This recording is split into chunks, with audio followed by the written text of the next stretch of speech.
தமிழக வெற்றிக் கழக கட்சித் தலைவர் விஜய் சினிமாவில் நடிப்பது போல் அரசியலிலும் நடிப்பதாக கொங்கு நாடு மக்கள் தேசிய கட்சியின் பொதுச் செயலாளர் ஈஸ்வரன் தெரிவித்துள்ளார். சேலத்தில் நடைபெற்ற கொங்கு நாடு மக்கள் தேசிய கட்சியின் பொதுக்குழு கூட்டத்தில் அக்கட்சியின் பொதுச் செயலாளர் ஈஸ்வரன் உள்ளிட்டோர் கலந்து கொண்டனர். அப்பொழுது செய்தியாளர்களை சந்தித்து பேசிய ஈஸ்வரன், திமுக கூட்டணியை யாராலும் உடைக்க முடியாது என்று தெரிவித்தார். மேலும் விஜயின் நடிப்பை கண்டு மக்கள் ஏமாறக்கூடாது என்றும் அவர் கேட்டுக்கொண்டார். ஒரு அரசியல் கட்சி தலைவர் நாளை நாட்டை ஆளப்போகிறேன் என்று சொல்லுகிறவர் இதுவரைக்கும் எந்த ஒரு கட்சியும் பாதிக்கப்பட்டவர்களை தங்களுடைய வீட்டுக்கு அழைத்து நிவாரணம் கொடுத்ததாக நான் பார்க்கவில்லை. முதல் முறையாக பார்க்கிறோம். அதுவும் சம்பந்தமில்லாத டிபி சத்திரத்திலிருந்து அழைத்து போட்டோ ஷூட் நடத்தியிருக்கிறார்கள்.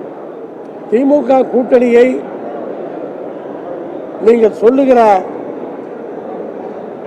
அவர்கள் எல்லாம் உடைக்க முடியாது. அவர்கள் விடுதலை சிறுத்தைகளை மட்டும் குறிவைத்து செய்கிறார்கள் என்றுதான் சொல்ல வேண்டும். இது தேவையில்லாமல் திமுக கூட்டணி இங்கே இழுக்கப்படுகிறது. விடுதலை சிறுத்தைகளை குறிவைத்து காய் நகர்த்துகிறார்கள்.